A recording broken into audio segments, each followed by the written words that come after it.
నమస్కారం అండి. మనం ఇప్పుడు సరసి గారు వ్రాసిన ఆఖరి ఎకరం అనే కథను విందామా? కొంప మీద గెద్దవాలిందే, నీ కొడుకు వస్తాడనుకుంటా. చెప్పులు బయట విడిచి ఇంట్లోకి వస్తూ అన్నాడు ఈశ్వరయ్య. గెద్దవాలిందా? అయ్యయ్యో, ముందు దాన్ని కొట్టండి అంటూ ఆందోళనగా బయటకు వెళ్ళబోతున్న భార్య కామాక్షి చెయ్యి పట్టుకుని ఆపి, నేను కొట్టానులే, పోయింది. 2 రోజుల నుంచి నా ఎడం కన్ను కొట్టుకుంటోంది, మరి దాన్ని ఆపటం ఎలా అన్నాడు ఈశ్వరయ్య. చాలు చాలు, అన్నీ అపశకునం మాటలు. కొడుకు ఇంటికి వస్తే అది కీడవుతుందా? భర్త భుజం మించి తువ్వాలు తీసి కొక్కానికి తగిలించి చెంబుతో మంచినీళ్ళు తెచ్చిచ్చింది కామాక్షి. వాడు ఎందుకు వస్తున్నాడో ఏమో, వచ్చిన ప్రతిసారి డబ్బు కోసమేనా కొడుకును సమర్థించబోయింది కామాక్షి. ఎందుకే లోపలొక మాట బయటొక మాటను? వాడెప్పుడన్నా మన యోగక్షేమాలు కనుక్కోవడానికి వచ్చాడా? వచ్చేదే డబ్బు కోసం. నే చెమటోడ్చి సంపాదించిన 4.5 ఎకరాలు వాడు ఎదాన పెట్టాను. ఇదిగో, ఊరికే ఆడిపోసుకోకండి. టౌన్లో ఉన్న వాళ్ళకి అనేక ఖర్చులు ఉంటాయి, వాడికి మాత్రం మనల్ని అడిగే హక్కు లేదా నేనేం వాడిని తిట్టడం లేదే బాబు, నిజం నిష్ఠూరంగానే ఉంటుంది. వాడు తన్నుకుపోగా మిగిలింది 1 ఎకరం. అది కూడా నీ పుట్టింటాళ్ళు నీకు పసుపు కుంకుమల నిమిత్తం ఇచ్చింది. ఉన్న ఆఖరి ఎకరాన్ని అమ్మేసుకుంటే మనకిక ఈ ఊరితో రుణం తీరిపోయినట్టే. చాలయ్యా చాలు, ఇంకా వాడు రానూ లేదు, నిన్నేమి అడగనూ లేదు. అప్పుడే పాడు మాటలు. నాకు కష్టం దోస్తుందయ్యా. కామాక్షి గొంతులో బాధ ధ్వనించింది. రాత్రి భాస్కరం రానే వచ్చాడు. వస్తూనే పెద్ద గాలిని వానని వెంట పెట్టుకొచ్చాడు. చిచ్చి, ఈ ఊరు బాగుపడదు. రోడ్డు కుదుపుల్లో ఆటో నడపలేక వాడు సగం నుంచే వెనక్కి వెళ్ళిపోయాడు. చూడు, నా బట్టలని ఎలా తడిసి ముద్దయిపోయాయో. చిరాకు పడిపోతూ అన్నాడు భాస్కరం. ముందు కాళ్ళు కడుక్కుని బట్టలు మార్చుకోనన్నా, మీ నాన్న పంచిస్తాను. అయ్యో, తలంతా తడిసిపోయిందిరా. తువ్వాలతో తల తుడిచింది కామాక్షి. తర్వాత అందరికీ కంచాలు పెట్టింది అన్నానికి. తనేం తిననన్నాడు భాస్కరం. అతడికి ఈ వంటలు, ఈ ముతక బియ్యం నచ్చవు, ఆకలి లేదన్నాడు. తల్లి బతిమాలి పాలు కాసిచ్చింది. పాలు తాగుతూ తనొచ్చిన కారణం చెప్పబోయాడు. అది ఎప్పుడూ వింటున్న పాత పురాణమే. అవన్నీ ఎందుకు, అసలు విషయం చెప్పు ఒక్క ముక్కలో అన్నాడు ఈశ్వరయ్య. 1 ముక్కలో చెప్పాలా? సరే అయితే, నాకు 4 లక్షలు కావాలి. విపిన్ ఆస్ట్రేలియా నుంచి వెనక్కి వచ్చేశాడు. ఏదో కంపెనీ పెడతాట. బ్యాంకు సగం ఇస్తుంది, మిగతాది మనం సర్దాలి అన్నాడు భాస్కరం స్వరం పెంచి. కొద్దిసేపు ఎవ్వరూ మాట్లాడలేదు. బయట ఉరుములు మాట్లాడాయి, ఊరంతా వినబడేలా. పొలం అమ్మడం నాకు ఇష్టం లేదు. ఏం చేయమంటారు? నా దగ్గర దమ్మిడీ లేదు. దాచింది కాస్త పిల్ల పెళ్ళికి ఖర్చు అయిపోయింది. ఇంకా నాకు 60,000 వరకు అప్పు ఉంది అన్నాడు భాస్కరం. మళ్ళీ నిశ్శబ్దం. నడికొప్పు నుంచి కారుతున్న వాననీటి బొట్లు సత్తుగి నిలబడి సడి చేస్తున్నాయి. పడుతూ లేస్తూ, మీరు మాత్రం ఎంతకాలం చేస్తారు ఈ వ్యవసాయం? నిరుడు కోతల టైంలో తుఫాన్ వచ్చి మొత్తం తుడిచిపెట్టుకుపోయింది. గ్యారంటీగా పంట చేతికొస్తుందన్న నమ్మకం లేదు కదా. అదే అయిన కాడికి అమ్ముకుని బ్యాంకులో వేసుకుంటే నెల తిరిగేసరికి నిక్కరంగా వడ్డీ వస్తుంది. మీరిద్దరూ ఇలా రెక్కలు ముక్కలు చేసుకుంటూ ఉంటే నాకు మాత్రం కష్టంగా ఉండదా? మీ కోడలు కూడా అనుకుంటోంది పదే పదే, మీరు వచ్చి ఇక్కడ ఉండొచ్చు కదా అని. అట్నుంచి నరుక్కొచ్చే ప్రయత్నం చేశాడు భాస్కరం. అది మీ అమ్మ పసుపు కుంకుమల నిమిత్తం ఇచ్చిన ఎకరం. అదే ఆఖరి ఎకరం. దాన్ని అమ్మను. నా భార్య పుట్టింటి ఆస్తిని అమ్ముకున్నాడన్న అపఖ్యాతి నేను భరించలేను. ఆ తర్వాత నీ ఇష్టం అంటూ ఈశ్వరయ్య తువ్వాలు భుజాన వేసుకుని గొడుగు తీసుకుని బయటికి వెళ్ళిపోయాడు చీకట్లో. గోపాలం గారు ఊరికి సర్పంచ్. ఈశ్వరయ్యకు వరుసకు అన్నయ్య అవుతాడు. స్థితిమంతుడు, మర్యాదస్తుడును. ఆయన ముందు ఈశ్వరయ్య, కామాక్షి, భాస్కరం ముగ్గురు కూర్చున్నారు. వాళ్ళు తగాదా పడి ఆయన దగ్గరకు రావడం, ఆయన ఏదో పరిష్కారం చేసి పంపటం చాలా కాలంగా నడుస్తున్నదే. ఒక్కోసారి పెద్ద మనిషిగా ఉన్న పాపానికి గోపాలం గారే డబ్బులు సర్దుబాటు చేసి భాస్కరాన్ని పంపించిన సందర్భాలు గతంలో చాలాసార్లు వచ్చాయి. ఇది ఆఖరి పోరాటం అనిపించింది ఆయనకి. ఈ ఎకరం కాస్త అమ్మేస్తే ఇక ఏ గొడవలు ఉండవు, మధ్యలో తను మాట పడాల్సిన పని ఉండదు అనుకున్నాడు ఆయన. అయితే ఉన్న పొలం కాస్త అమ్ముకుంటే ఈశ్వరయ్య ఊరు విడిచిపోతాడన్న బాధ కలుక్కుమంది గోపాలం గారికి. ఇప్పటికే ఉద్యోగాల నిమిత్తం వెళ్ళిపోయిన కుటుంబాలతో ఊరు సగం ఖాళీ అయిపోయింది. ఉన్నవాళ్ళు వ్యవసాయాన్ని ఇష్టంగా గాక కష్టంగానే చేస్తున్నారు. నిజానికి ఎరువులు, పురుగు మందుల ధరలు విపరీతంగా పెరిగిపోయాయి. గిట్టుబాటు ధర రావడమే లేదు. పొలం పనులకు ఊళ్ళో కూలీలు కూడా దొరకడం లేదు. కుర్రాళ్ళందరూ గల్ఫ్ దేశాలకు వెళ్ళి సంపాదనలో పడ్డారు. పొరుగురు నుంచి కూలీల్ని తెప్పిస్తే తడిసి మోపెడవుతోంది. ఊడ్పులు, కోత మిషన్లు ఇంకా విస్తారంగా రాలేదు. అన్నీ బాగుండి పంట బాగా పండింది అనుకుంటే ఆఖరి నిమిషంలో ఏ తుఫాను వచ్చి మొత్తం ఊడ్చుకుపోతోంది. ప్రతి ఏడు అతివృష్టో అనావృష్టో ఏదో ఒకటి రైతుని దెబ్బతీస్తూనే ఉంది. ఈ సాకుల్నే చూపించి భాస్కరం తండ్రి పొలాన్ని ఒక్కొక్క ఎకరం అమ్మించేశాడు. ఇప్పుడు ఇక మిగిలింది 1 ఎకరం. బావగారు, పొలం మీద నాకు మమకారం లేదు. నా పిల్లాడు కష్టపడుతూ ఉంటే నాకు ఆస్తి ఎందుకు? ఆయన కాడికి అమ్మి వాడి అవసరం తీర్చండి. మేము ఎలాగైనా బతకలేకపోము అంది మీనాక్షి. కొద్దిసేపు గోపాలం గారేం మాట్లాడలేదు. మీ అందరూ నా మాట మీద గౌరవం ఉంచితే దీనికి ఒక పరిష్కారం చెబుతాను. అది పొలం ఉంచేది కావచ్చు, అమ్మేది కావచ్చు. ఏదైనా మీకు అభ్యంతరం లేదంటేనే నేను నా నిర్ణయం చెబుతాను అన్నారు. అందరూ తలలు వంచుకున్నారు. ఆయన సరైన నిర్ణయం తీసుకుంటారన్న నమ్మకం వారిని మౌనంగా ఉంచింది. భాస్కరం, ఈ డబ్బు నీ కొడుకు అవసరానికేగా, వాడిని ఇక్కడికి పంపించు. వాడితో మాట్లాడి ఒక నిర్ణయం చేద్దాం. దానికి నువ్వు కూడా కట్టుబడి ఉండాలి సుమా అన్నారు గోపాలం గారు. 2 రోజుల తర్వాత విపిన్ దిగాడు. సిటీలో పుట్టి పెరిగిన అతగాడికి ఈ పల్లెటూరు వాతావరణం కొత్తగా ఉంది. గోపాలం గారు చెప్పిన మీదట 2 రోజుల పాటు ఊరంతా తిరిగి కాలువ, పొలాలు, తోటలు అన్నీ చూశాడు. అందరి సమక్షంలో గోపాలం గారు తన నిర్ణయాన్ని సూచనగా చెప్పారు. విపిన్, చూసావుగా మీ పొలము పరిసరాలును. మీ నాన్న నీకు అన్నీ చెప్పే ఉంటాడు. నువ్వు పెట్టబోయే కంపెనీకి డబ్బు కావాలి, అవునా? సరే, మీరు కోరుకున్నట్టుగానే మీ పొలం అమ్మడానికి నేను సుముఖంగానే ఉన్నాను. ఈశ్వరయ్య, మీనాక్షి ఒక్క క్షణం ఉలిక్కిపడ్డారు. ఆయన ఇటువంటి నిర్ణయం తీసుకుంటారని వారు అస్సలు ఊహించలేదు. అయినా ఏమీ అభ్యంతరం చెప్పకూడదు అన్న షరతు వాళ్ళ నోళ్ళు నొక్కేసింది. సాధారణంగా ఇక్కడ పశువునైనా పొలాన్నైనా అమ్మేటప్పుడు పశువైతే అది చూలుతో ఉన్నప్పుడు, పొలం అయితే అది పంట మీద ఉన్నప్పుడు అమ్ముతాం. అప్పుడే వాటికి మంచి రేటు వస్తుంది. నేను చెప్పబోయేది ఏమిటంటే, ఒక్క 3 నెలలు ఆగు, ఓపిక పట్టు. తక్కువ వ్యవధి పంట వేసే రోజులు ఇవి. పంట మీద ఉండగా అమ్మితే కనీసం మనకు 1,00,000 రూపాయలన్నా అదనంగా వస్తుంది.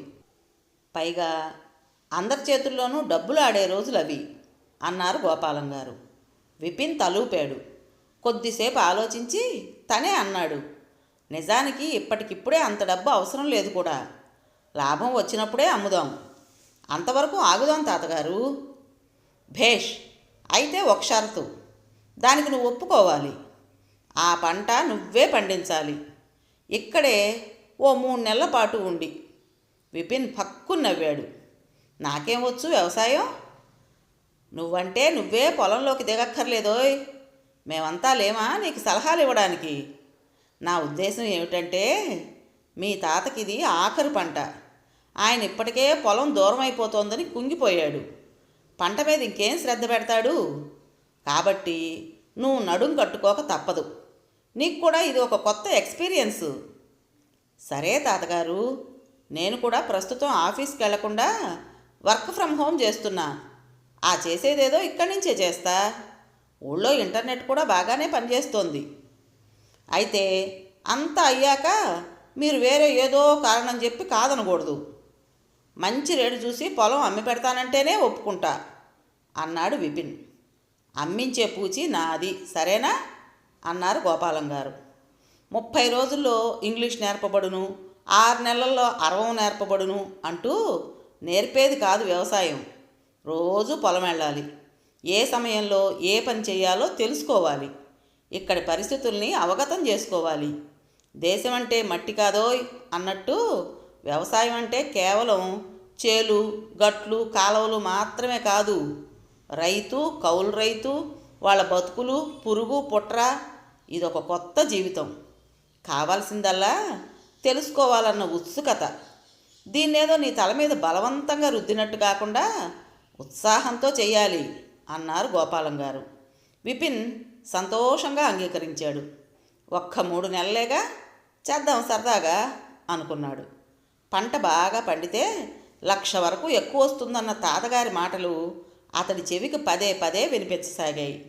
అంతే, ఆ రోజు నుంచి ప్రతిరోజు పొలం వెళ్ళడం ప్రారంభించాడు. గట్టు లంకలు వేయించాడు దగ్గరుండి. స్వయంగా నీరు పెట్టించాడు. ఎకరానికి సరిపడా ఆకుమడి గట్లు కట్టించి విత్తనాలు చల్లించి ప్రతిరోజు మొక్కలు ఎంత ఎదుగుతున్నాయో గమనించసాగాడు. మొక్కలు పెరిగి ఊడ్పులకు సిద్ధమయ్యాయి. ట్రాక్టర్తో దమ్ము చేయించి ఊడ్పుల సమయంలో తను కూడా కూలీలతో పాటు బురద చేలో దిగి ఆకుకట్టలు విసిరి ఆనందపడ్డాడు.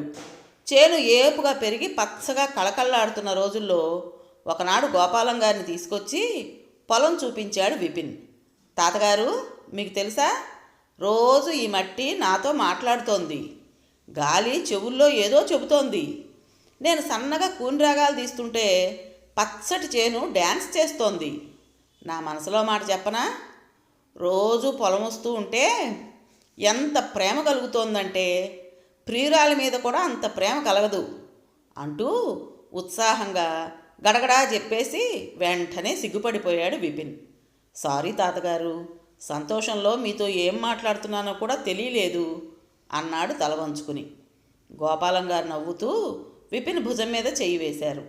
ఒరేయ్ మనవడా, నేను కూడా పొలం వస్తే నీలా కుర్రాణ్ణైపోతా. ఈ పల్లెటూళ్ళలో మేమంతా ఇలా ఆనందంగా హాయిగా బతుకుతున్నామంటే దానికి కారణం ఈ పైరగాలి, ఈ మట్టి వాసన, ఈ కమ్మటి అన్నం మెతుకులేరా.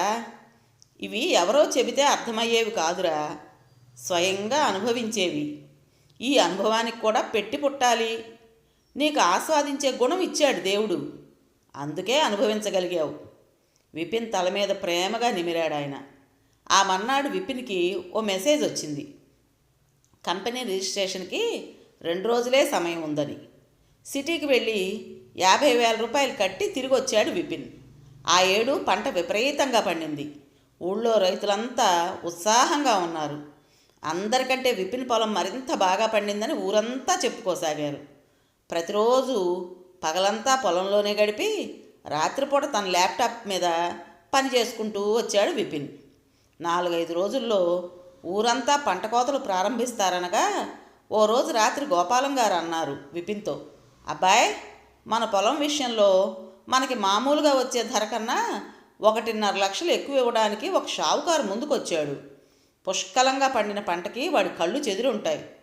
కొనడానికి వేరే బేరగాళ్ళు ఉన్నారు కానీ మన పొలం ఇతగాడికి అమ్మితేనే మనకి లాభం. ఇతడితో అయితే మనకి పేచీ పూచీలే ఉండవు. కొంత అడ్వాన్స్ ఇచ్చి మిగిలింది రిజిస్ట్రేషన్ టైంకి ఇస్తానంటున్నాడు. 2 రోజుల్లో వచ్చి కలుస్తాడు నిన్ను. ఆ రాత్రి భయంకరమైన రాత్రి అయింది ఆ ఊరికి. గాలి వాన ఉప్పెనగా విరుచుకుపడ్డాయి. ఆ రాత్రి ఎవ్వరూ నిద్రపోలేదు. ఇళ్ళు, గుడిసెలు, గేదెలు, పశువుల పాకలు అన్నీ కంపించిపోయాయి. పశువులు, మేకలు తాళ్ళు తెంచుకుని పరుగులు తీశాయి. తాళ్ళు తెగని వాటి తాడు తెగి ప్రాణాలు పోగొట్టుకున్నాయి. చనిపోయిన కోళ్ళైతే లెక్కే లేదు. ఊరంతా విలవిల్లాడిపోయింది ఆ రాత్రి. తెల్లారి చూస్తే శ్మశానంలా ఉంది ఊరు మొత్తం. పొలాల పరిస్థితి మరీ దారుణంగా ఉంది. గట్లు కనపడటం లేదు. అంతా సముద్రంలో ఏకమైపోయింది. ఏది పొలమో, ఏది పంట కాలవో, ఏది మురుగు కాలవో పోల్చుకోలేని పరిస్థితి. వేల బస్తాల ధాన్యం నీళ్లపాలైపోయింది. ఊరంతా శోక సముద్రం అయిపోయింది. ఆ సాయంత్రం గోపాలం గారి ఇల్లు ఓడిపోయిన సైనికుల శిబిరంలా ఉంది. ఎవరిని ఎవరూ పలకరించటం లేదు. ఎవరిని ఎవరు ఓదారుస్తారు? ఇంతలో ఓ పెద్ద ఆయన లోపలికి వచ్చారు. వస్తూనే గోపాలం గారికి నమస్కారం చేసి, అయ్యా, ఇది సమయం కాకపోయినా ప్రస్తావించక తప్పడం లేదు. నేను మా ఊరెళ్ళి 10 రోజుల వరకు రాను. అందుకే చెబుతున్నాను. జరిగిన దుర్ఘటన అంతా ఇంతా కాదు. పొలం మీద ఒక గుప్పెడు గింజలు కూడా చేతికి రావు. అయినా మీ వంటి పెద్దవారికి మాటిచ్చాను కాబట్టి ఆ మాట నిలబెట్టుకోవాలనే నా ఉద్దేశం.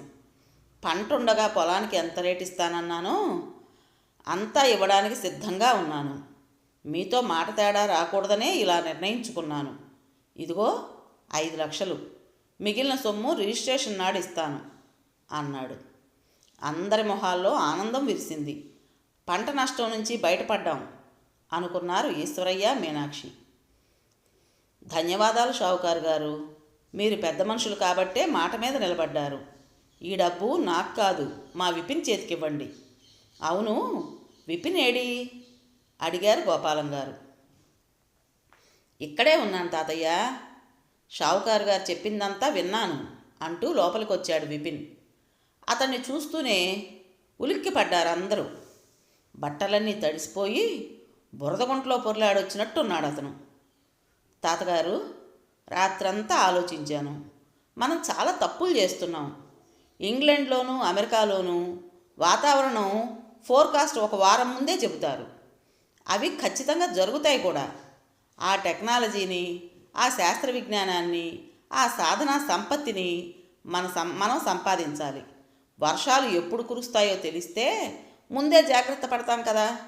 6 కాలం కష్టపడి పండించిన పంటని రక్షించుకోగలుగుతాం కదా. ఇదిలా ఉండగా ఊళ్ళో ఒక రైతు తెలుసో తెలియకో ఒక పురుగు మందు పొలంలో కొడితే పక్క రైతు, ఆ పక్క రైతు, మొత్తం ఊరంతా అదే వాడుతున్నారు. ఇది ఎంత తప్పు! వ్యవసాయాధికారి మాటలు ఎంతమంది వింటున్నారు? భూసార పరిరక్షణకు ఎంతమంది పూనుకుంటున్నారు? ఎరువులు వేయకుండా మనం మన సారవంతమైన భూమిలో పంటలను ఎందుకు పండించుకోలేకపోతున్నాం? ఆధునిక శాస్త్ర విజ్ఞానం కేవలం పుస్తకాలకే పరిమితమైపోతోంది కదా. నిన్న రాత్రి జరిగిన నష్టం మనకు ముందే తెలుసుంటే మనం కొంతవరకు జాగ్రత్త పడి ఉండేవాళ్ళం కదా. ఈ ఉదయం సిటీలో ఉన్న మా స్నేహితులతో మాట్లాడాను.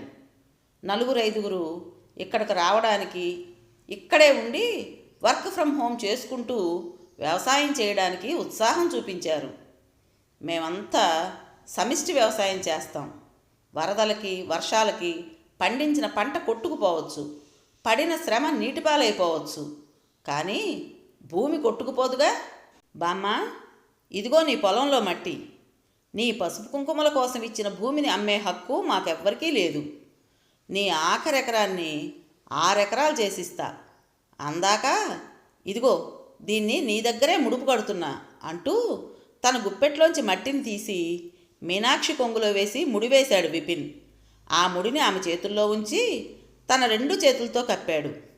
మీనాక్షి చలించిపోయింది. ఆమె కళ్ళల్లో నీళ్లు చిప్పిల్లాయి. మనవణ్ణి చంటిపిల్లాళ్లా ఒళ్ళోకి తీసుకుని ముద్దాడింది. ఇది అమ్ముడయ్యే బేరం కాదని గ్రహించిన షావుకారు అక్కడి నుంచి ఎప్పుడు జారుకున్నాడో మాత్రం ఎవ్వరికీ తెలియలేదు. విన్నారు కదండి. మరి ఈ కథ మీకు నచ్చిందా? నచ్చినట్టయితే తప్పకుండా లైక్ చేసి మరో 4కి షేర్ చేయండి. అలాగే ఈ కథపైన మీ విలువైన అభిప్రాయాన్ని కామెంట్ బాక్స్లో తప్పకుండా తెలియజేస్తారు కదూ.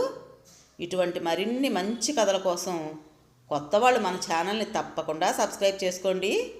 రేపు మరో మంచి కథతో మీ ముందు ఉంటాను. అప్పటి వరకు ఉంటానండి.